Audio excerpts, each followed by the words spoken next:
दोस्तों आप सभी को राम राम। आज बात करेंगे कल के देखिएगा सेटअप के बारे में, निफ्टी बैंक के बारे में। आज आपने देखा सैटरडे संडे को देखिएगा जो बेस्ट अपडेट थी वो आपको प्रोवाइड की गई और बिल्कुल नहीं सोचा गया था, क्योंकि आपको पता है कि बहुत टेंशन बनी हुई है, बट स्टिल आपको देखिएगा बहुत ही पिन पॉइंट देखिएगा इंफॉर्मेशन प्रोवाइड करी जाती हैं और आपको बताया भी जाता है सिनेरियो इससे कितना क्या माहौल बन सकता है। तो पिन पॉइंट में सबसे अच्छी अपडेट मैंने आपको जो बताई थी वो था वेलकम ऑफ ईरान ने जो वेलकम किया था पर्टिकुलर। अगर आप देखोगे कि यहां पे कोई भी इनिशिएटिव लिया जाता है एंड ऑफ वॉर से रिलेटेड तो इट्स रियली नाइस और इसको हम देखिएगा तहे दिल से स्वागत करेंगे। ये बात हुई थी, ठीक है। और आपने देखा कि रिएक्शन भी आया, पहले मार्केट थोड़ा रिकवर हुआ, अपने आप को संभाल रहा था, then after that last phase जो हुआ वो बहुत अच्छा दिखेगा, मार्केट ओवरबॉट हो गया। निफ्टी 50 भी, निफ्टी बैंक भी काफी अच्छा सिनेरियो देखने को मिला, काफी अच्छे पॉइंट्स देखने को मिले।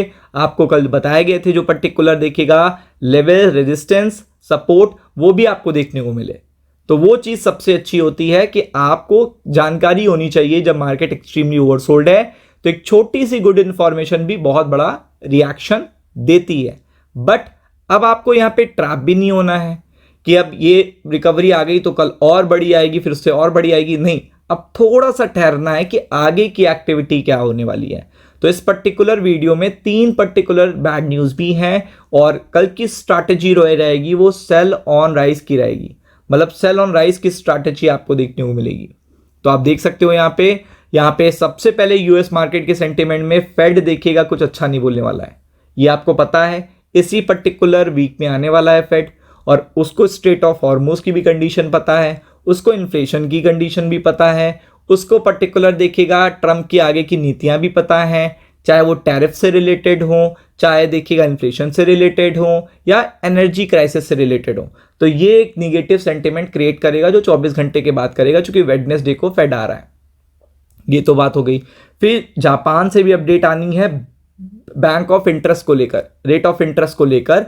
और ऑलरेडी जब अदर कंट्री में इन्फ्लेशन देखिएगा बढ़ने की संभावना है ड्यू टू जियोपॉलिटिकल टेंशन, तो जापान में सिचुएशन तो और खराब हो जाएगी। तो यहां से भी दोनों जगह से ये बहुत ही की एरिया है, यहां से अच्छी अपडेट नहीं आएगी।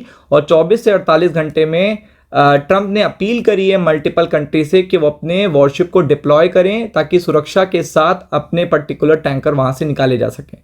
तो ये बड़ा अपडेट है, ये बड़ा देखिएगा सेंटिमेंट है। तो इस पे रिएक्शन आएगा मार्केट का, लेकिन आपको एक्टिव भी रहना है। ग्लोबल मार्केट की जितनी भी अपडेट है मैंने आपको बताई दी है। और यहाँ पे अभी भी क्रूड ब्रेंट की कोई सिचुएशन ऐसी नहीं होगी 10-10, 20-20% डाउन हो गया। मतलब अगर मार्केट आज उठा, मार्केट अच्छी रिकवरी कर रहा है, तो पहले आपको ये दिखता है क्रूड की स्थिति क्या है। तो क्रूड ऐसा नहीं हो गया कि $80 पे आ गया, $80 पे आ जाए तो थोड़ा कह सकते हो आप कि हाँ ये इतना क्रूड गिरा, दैट्स वाई देखिएगा मार्केट में अच्छी रिकवरी देखने को मिली। बट ये वहीं पे कंटिन्यूसली बना हुआ और ये इन्फ्लेशन का सबसे बड़ा सूचकांक है।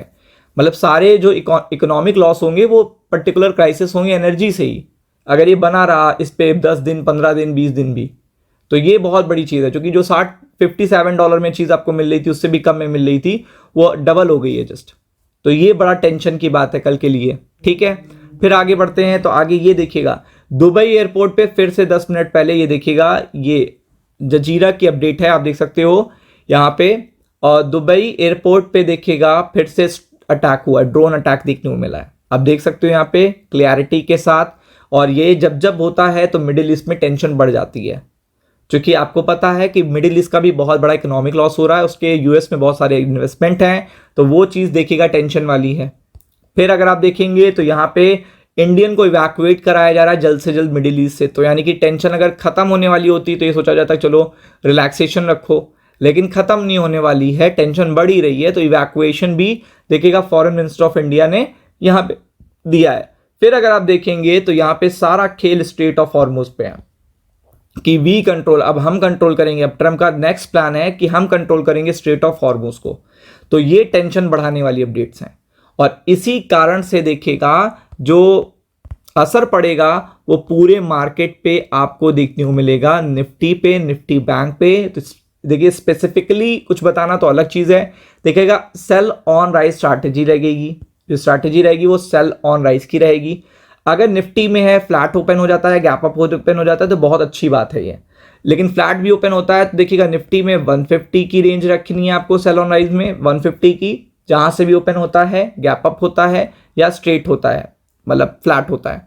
और निफ्टी बैंक में अगर आप देख रहे हो ऐसे ही होता है, फ्लैट या गैप अप होता है, तो आप ये समझो कि फिर आपको यहाँ पे 250 की सेल ऑन राइज स्ट्रैटेजी देखने को मिल सकती है। इसी पे फोकस करना है। राम राम।